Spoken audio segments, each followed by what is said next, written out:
Yes. Hello friends, कैसे हैं आप? आशा करता हूं आप अच्छे होंगे, आपके घर पर सब अच्छे होंगे। आज मैं आप लोगों के लिए क्लास 9 एनसीईआरटी सिविक्स चैप्टर 4 का एमसीक्यू पार्ट थर्ड लेकर आया हूं।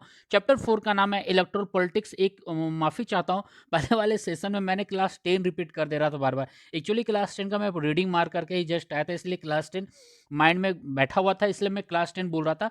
कोई बात नहीं, उस पर मैंने रिकॉल कर दिया आपको, ठीक है। तो ये एमसीक्यू है, पार्ट थर्ड है ये, और चैप्टर 4 सिविक्स एनसीईआरटी का, ठीक है। पहले वाले पार्ट मैंने करवा दिया, और भी मैं हिंदी में क्लास 10 का करवा रहा हूँ, प्लेलिस्ट में डाल रहा हूँ, ये जाकर आप लोग जरूर देखिएगा।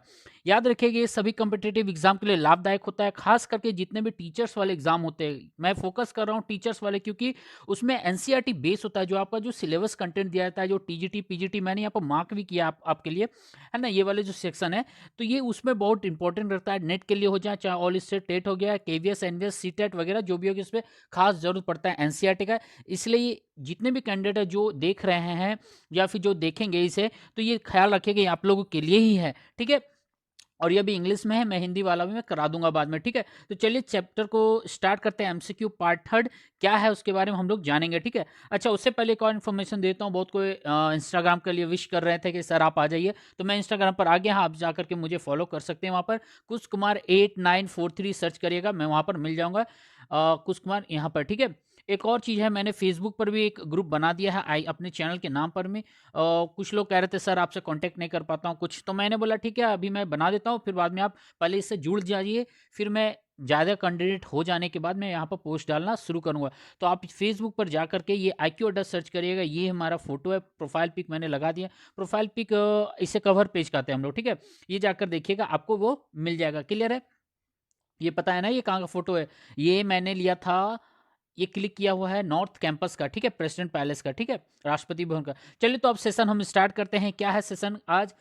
Civics NCERT class 9 chapter 4 electoral politics का एमसीक्यू पार्ट थर्ड। तो चलिए मैं स्टार्ट करता हूं। ये क्या हो गया? हाँ, ठीक है।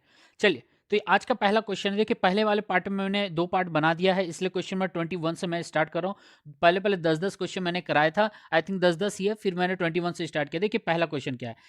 आज एक और चीज़ मैं बताता हूँ, आज मैंने सीट्स पर या कॉन्स्टिट्यूएंसीज़ पर ज़्यादा फ़ोकस किया है, क्योंकि ये मैंने देखा है कि बार-बार पूछ जाता है, इसलिए मैंने कुछ का पार्टिकुलर मैंने उठा लिया है, इसलिए आज ज़्यादा क्वेश्चन मिलेंगे, जो भी 10-12 क्वेश्चंस है। वीडियो पूरा देखिएगा, मैं बीच-बीच में एक्सप्लेन करता जाता हूँ, कोई भी नया कंटेंट माइंड में आ जाता है या ऑप्शन के अकॉर्डिंग आता है तो, ठीक है? तो चलिए क्या है देखते हैं, पहला क्वेश्चन आज का है। आज ये प्रॉब्लम क्यों कर रहा है मुझे? वेट, हाँ, चलिए, क्या है पहला क्वेश्चन देखिए। थोड़ा-सा आज प्रॉब्लम इसलिए है क्योंकि हमारे सोसाइटी में लाइट है ही नहीं, है ना? दिन से ही नहीं है, इन्वर्टर वगैरह पूरा डाउन हो चुका है, लेकिन फिर भी मैं काम यहाँ पर कर रहा हूँ। 1 सेकंड फिर से मुझे होल्ड कर लेने दीजिए। हाँ, चलिए अब स्टार्ट करते हैं। आप कुछ नहीं, सीधा पॉइंट पर। देखिए, पहला क्वेश्चन कहता है आज का, the number of Lok Sabha constituency in Uttar Pradesh is, मतलब उत्तर प्रदेश में लोकसभा कितने कॉन्स्टिट्यूएंसी, मतलब सीटें कितने हैं लोकसभा में उत्तर प्रदेश राज्य से? तो आपके पास 4 ऑप्शन है। पहला ऑप्शन कहता है 80, दूसरा ऑप्शन कहता है 82, तीसरा ऑप्शन कहता है 84 और चौथा है 90। याद रखिएगा, उत्तर प्रदेश लोकसभा के बारे में पूछा है क्वेश्चन, तो क्या होगा इसका आंसर? देखिए, इसका सीधा-सीधा 1 मिनट, आंसर बताने से पहले मैं एक सवाल मैं करूँगा आपसे। आपको पता है विधानसभा में 80 कहाँ पर सीटें हैं और 90 कहाँ पर है? आपको पता है? आपको पता होना चाहिए, मैं बता देता हूँ। देखिए, विधानसभा जब झारखंड में आप जाइएगा, तो वहाँ पर विधानसभा में 80 सीटें, एक्चुअली 81 है, लेकिन एक तो गवर्नर अपने नॉमिनेट करते हैं, और हरियाणा में 91 है, तो 1 वहाँ पर भी नॉमिनेट हो गए, तो 90 वहाँ पर क्या हो जाएगा? कॉन्स्टिट्यूएंसियों के विधानसभा में या स्टेट असेंबली जिसे कहते हैं। अब आता हूँ मैं क्वेश्चन पर, ठीक है। तो इसका आंसर क्या होगा? देखिए, इसका आंसर होगा लोकसभा यदि उत्तर प्रदेश पूछेगा, तो इसका सीधा-सीधा आंसर है 84। याद रखिएगा कितना? 84 है, ठीक है। गड़बड़ कोई मत करिएगा यहाँ पर, ठीक है। बहुत कोई सोचते हैं कि आता है, बट वो गड़बड़ कर जाते हैं। क्लियर यहाँ तक? आगे मैं बढ़ूँ, क्वेश्चन नंबर 22 क्या कहता है? ये क्या हो गया? अच्छा, आगे पीछे हो गया, कोई बात नहीं। आज प्रॉब्लम भी कर रहा है, लाइट नहीं, जैसा मन तैसा। फाइल बन जा रहा था हड़बड़ी में, कोई बात नहीं। 22 क्या कहता है? 22 कहता है who appoints the chief election commission of India, मतलब भारत के जो चीफ इलेक्शन कमीशन उनको अपॉइंट कौन करता है? बहुत इजी से सवाल है। आपके पास चार ऑप्शन है, पहला है प्राइम मिनिस्टर ऑफ इंडिया, दूसरा ऑप्शन है आपके पास प्रेसिडेंट ऑफ इंडिया, तीसरा है लॉ मिनिस्टर ऑफ इंडिया और चौथा चीफ जस्टिस ऑफ इंडिया। चलिए ऑप्शन ए को मैं कैंसिल कर देता हूं आपके लिए। आप बताइए इसका आंसर क्या होगा? देखिए इसका सीधा सीधा आंसर है, आपको मिल जाएगा यदि आप ध्यान देंगे तो चीफ इलेक्शन कमीशन यदि भारत का पूछा जाए तो इसको इलेक्ट कौन करते हैं, चुनते कौन है? तो प्रेसिडेंट ऑफ इंडिया, भारत के राष्ट्रपति इसे चुनते हैं, याद रखिएगा। एक और चीज मैं बताता हूँ, चीफ जस्टिस ऑफ इंडिया को भी प्रेसिडेंट ही चुनते हैं, जिनको शपथ दिलाते हैं। क्लियर है ना? कोई गड़बड़ी यहाँ पर नहीं ना? चलिए मैं आगे बढ़ता हूँ।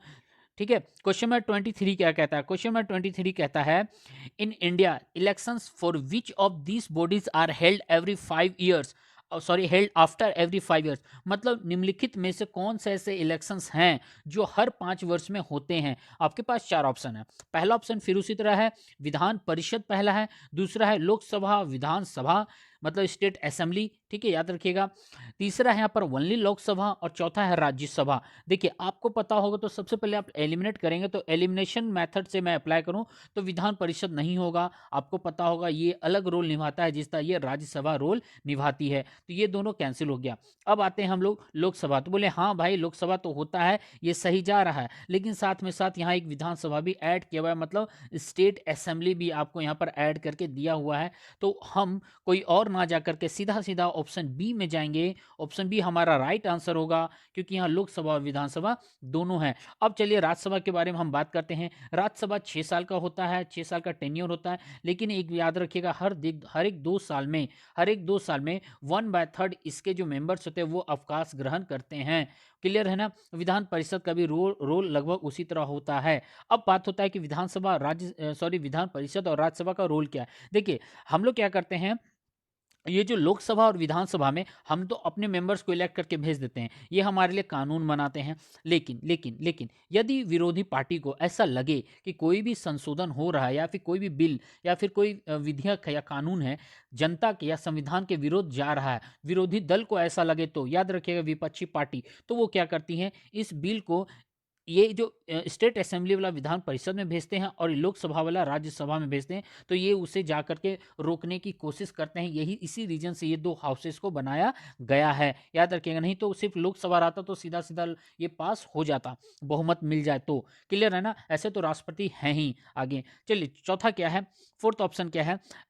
इसे मैं रेगुलर पढ़ दूंगा, बड़ा बड़ा लग रहा है ऑप्शन है। चौथा मतलब 24 क्वेश्चन क्या कहता है? कहता है which of the following statement is incorrect. पूछ रहा है यहाँ पर इनकरेक्ट क्या है, इस पर जवाब देना आपको, तो मैं सीधा सीधा सॉल्व करूंगा। ठीक है, देखिए पहला कहता है some criminals and persons with unsound mind can be denied to right to vote in rare situations. कह रहा है यहाँ पर यदि कोई व्यक्ति को या किसी पर्सन को, या क्रिमिनल्स हो जाए, ठीक है, कुछ क्रिमिनल्स या किसी पर्सन को यदि उनके ऊपर किसी तरह का कानूनी कार्रवाई चल रही है, तो हो सकता है चीफ इलेक्शन कमीशन उसे वोट देने का अधिकार ना दे, उसे वोट देने का राइट छीन लिया जा सकता है। तो ये बात सही है, लेकिन हमसे पूछा है इनकरेक्ट, तो क्वेश्चन के अकॉर्डिंग ये सही नहीं है, लेकिन रियलिटी में ये सेंटेंस सही है। क्लियर है ना?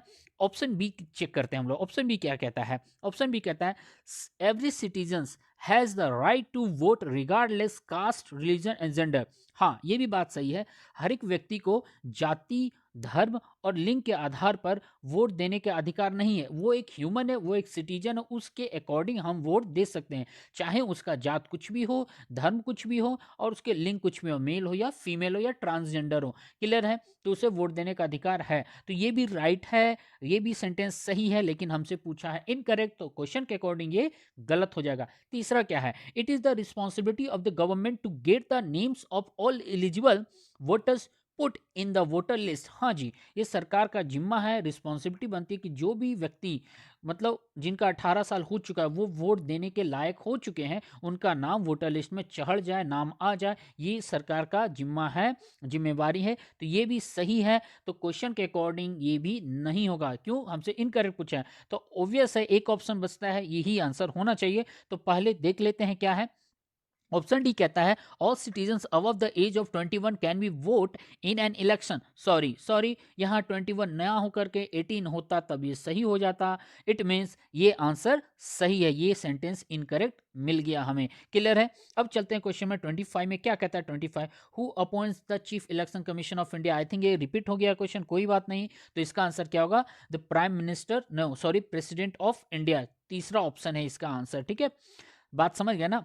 चीफ जस्टिस ऑफ इंडिया यही इलेक्ट करते हैं, ये भी इसे यही इलेक्ट करते हैं। पीपल ऑफ इंडिया ये अलग ऑप्शन है। ये क्या है, ये हम लोग इनको इलेक्ट करते हैं, इनको वोट देते हैं, है ना, इलेक्ट नहीं करते हैं। ठीक है, उनके लिए वोट देते हैं हम लोग। ठीक है, 26 क्वेश्चन नंबर 26 क्या कहता है। रिजर्व कॉन्स्टिट्यूंसी इंश्योर्स, मतलब जो रिजर्व कॉन्स्टिट्यूंसी वो क्या इंश्योर करता है हम लोगों के लिए। आपके पास चार ऑप्शन है। पहला ऑप्शन क्या कहता है, पहला ऑप्शन कहता है राइट टू इक्वलिटी। हाँ, ये भी सही है। ठीक है, ये तो इंश्योर करता ही है। Proper representation to the weaker section of society. Proper, यहां याद रखिएगा क्वेश्चन क्या कर रहा है, reserve constituency ensures proper representation of weaker section of society. ठीक है, प्रॉपर रिप्रेजेंटेशन ऑफ और रिलीजियस ग्रुप, ये भी ठीक है। None of the above.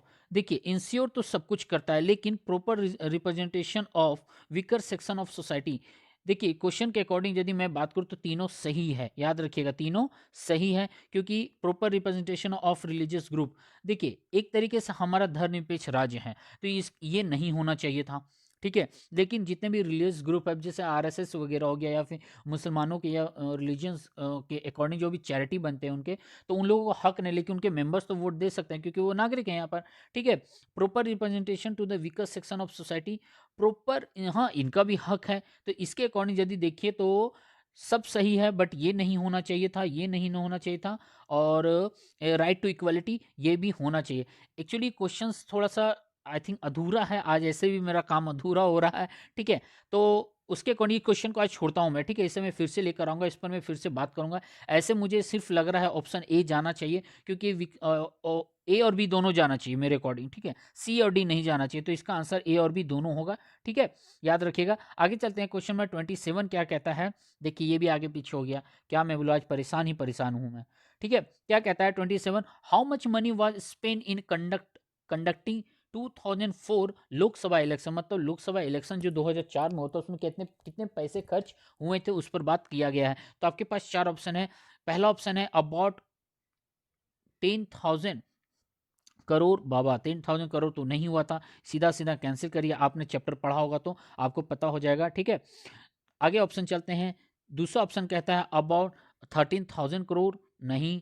About 1300 crore, हाँ जी, ऑप्शन ये सही है, ये इतना ही खर्च हुआ था, अबाउट 1300 करोड़ हुआ था खर्च 2004 के लोकसभा इलेक्शन में। ठीक है, क्वेश्चन नंबर 28 क्या कहता है। क्वेश्चन नंबर 28, ठीक है, यहाँ पर शायद फंस रहा है, कोई बात नहीं, आज भर झेल लीजिए आप भी, है ना। क्वेश्चन नंबर 28 क्या कहता है, what is the age when a citizen get voting rights, कि कौन सा उम्र होता है जिसमें एक नागरिक को वोट देने का अधिकार होता है। 25 साल, 21 साल, 18 साल या 22 साल। देखिए याद रखिएगा, आपको सबको पता होगा 18 साल इसका आंसर होगा, लेकिन मैंने ऑप्शन में क्यों डाला, देखिए 21 साल पहले था जो कि 18 साल कर दिया गया। ठीक है, 25 साल उन लोगों के लिए होता है जो लोकसभा में और राज्य विधानसभा में, मतलब नेता बनने के लिए, मेंबर बनने के लिए वो खड़े हो सकते हैं, उनके लिए एलिजिबिलिटी यदि पूछा जाए तो 25 साल उनका होना चाहिए, 22 कहीं भी नहीं है। क्लियर है। 29 क्या कहता है, क्वेश्चन में 29 है यहाँ पर, which of the which of these is not a part of the district and the local level bodies, कौन सा निम्नलिखित में से जिला स्तरीय या फिर जो निचले स्तर की जो सरकारियत थी उनका हिस्सा नहीं है। तो ये हमें पता है, पंचायती राज व्यवस्था में 3 स्तर होते हैं। ठीक है, एक होता है ग्राम पंचायत, एक होता है ब्लॉक लेवल पर, और फिर जिला लेवल पर होता है। ठीक है, तो चलिए चेक कर लेते हैं हम लोग। पंचायत, हाँ जी ये मिल गया हमारा। फिर क्या, म्यूनसिपल कॉरपोरेशन, ये भी मिल गया हमारा। ठीक है, कॉरपोरेट्स, देखिए कॉरपोरेट्स, हाँ ये भी मिल जाएगा क्योंकि इसके अंतर्गत ही आएगा, लेकिन लोकसभा इसके अंतर्गत नहीं आता है। तो इसका पूछा है, नॉट हमसे पूछा है, तो इसका आंसर हो जाएगा लोकसभा। क्लियर है। आगे चलते हैं, क्वेश्चन नंबर 30 क्या कहता है। यहाँ भी देखिए सीट मैंने बोला था, पहले ही सीट्स को मैंने टारगेट किया है। हरियाणा से बेस्ड क्वेश्चन है, क्योंकि हरियाणा का 10 दिन बाद एग्जाम है, टीचर्स का एग्जाम है, इसलिए मैंने हरियाणा को पुट कर दिया इसके साथ। ठीक है, देखिए, और हरियाणा का इसलिए पुट किया क्योंकि अभी किसान विरोध बहुत चल रहा है, इसलिए। ठीक है, क्वेश्चन नंबर 30 क्या कहता है, हाउ मेनी सीट्स, एक मिनट, how many seats are there in Haryana assembly या विधानसभा। मतलब हरियाणा विधानसभा में कितने सीट्स हैं आपको बताना है। ठीक है, मैंने खुद से क्वेश्चन टाइप करके लिख दिया है। ठीक है, आपके पास 4 ऑप्शन है, पहला 80, दूसरा 90, तीसरा 91, चौथा 84।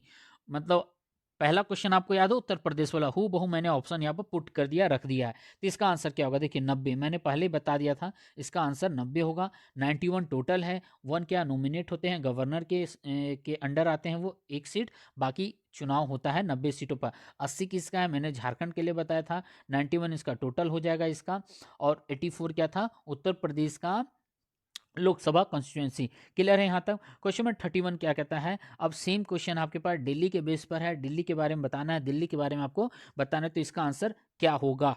ठीक है, देखिए 70, आपके पास 4 ऑप्शन है, 70, 80, 90 और 84। तो इसका आंसर क्या होगा, देखिए इसका भी सीधा सीधा आंसर है ऑप्शन ए 70। दिल्ली में जो स्टेट असेंबली होते हैं उसमें कुल मिलाकर के 70 सीट हैं। दिल्ली को मैंने इसलिए ऐड किया कि अभी किसान विद्रोह तगड़ा चल रहा है और दिल्ली को ही घेर के रखे हैं, तो हो सके तो इससे बेस मेंबर्स में पूछ सकता है, इसलिए मैंने इसे ऐड कर दिया है। ठीक है, अब एक इंपॉर्टेंट क्वेश्चन है, इस पर ध्यान दीजिएगा। ठीक है, गड़बड़ बहुत कोई करते हैं। क्वेश्चन नंबर 32 क्या कहता है, क्वेश्चन नंबर 32 कहता है, how many reserve Lok Sabha constituency are there in India. Lok Sabha में जो रिजर्व कॉन्स्टिट्यूंसी मतलब सीट जो रिजर्व हैं कितने हैं। तो देखिए चौथा ऑप्शन गोली मारिए, इसी में आंसर है, बस मैं इतना हिंट आपको दे दिया। देखिए एलिमिनेट हम लोग करेंगे पहले, तो पहला है एसटी के लिए 69 और एससी के लिए 81, दूसरा है एसटी के लिए 79, एससी के लिए 51, तीसरा है एसटी के लिए 47 और एससी के लिए 84।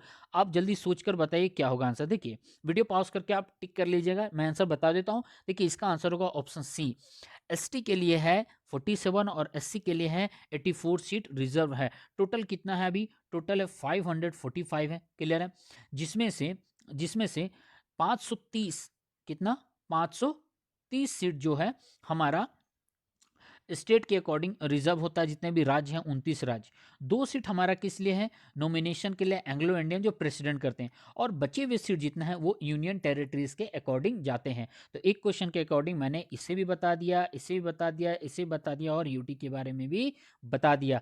ठीक है, तो एक क्वेश्चन के अंतर्गत 6 क्वेश्चन आपको बन गया। क्लियर है, तो आज मैं इतना ही रखता हूँ, मैंने कम ही कोशिश करता हूँ 10-10 क्वेश्चन ही कराऊँ। आज तो और दिक्कत मुझे हो रहा है, आप देखिए कैसे ऐसे ठंड है तो फैन तो चलाना नहीं है, कूलर वगैरह चलाना नहीं है, मेरे रूम में एसी नहीं है यार। ठीक है, उतना पैसे वाला मैं नहीं हूँ। ठीक है, चलिए कोई बात नहीं। हाँ ऑप्शन डी नाटो मैंने डाल दिया था, नोटा, सॉरी नाटो नहीं नोटा। ठीक है, चलिए आज इतना ही रखते हैं हम लोग। Thank you very much. Video पर जरूर लाइक कमेंट जरूर करिएगा, क्या सही है क्या गलत है, मेरी प्रॉब्लम भी आप भी समझिएगा। ठीक है, तो एक रिक्वेस्ट करूंगा, चैनल पे यदि आप नए हैं तो चैनल को जरूर सब्सक्राइब करिएगा। आज प्रॉब्लम हुआ, हर बार प्रॉब्लम नहीं होता है। ठीक है, कोई बात नहीं, एडजस्ट करिए। आप लोगों के लिए मेहनत कर रहा हूँ, आपके भविष्य के लिए मेहनत कर रहा हूँ मैं। ठीक है, चलिए तो घर पर रहिए, सुरक्षित रहिए, बड़ों से आशीर्वाद लेते रहिए, छोटों को प्यार देते रहिए। 10:30 बज गया है, मेरे फ़ोन ने अलार्म देना शुरू कर दिया है। ठीक है, क्योंकि मेरा ये टाइमिंग रहता है कुछ कुछ काम करने का। ठीक है, yes, okay, thank you very much. Channel पर नए तो सब्सक्राइब करके इसे बेल आइकन जरूर दबाएगा। ठीक है, फिर मिलता हूँ मैं, थैंक यू वेरी मच।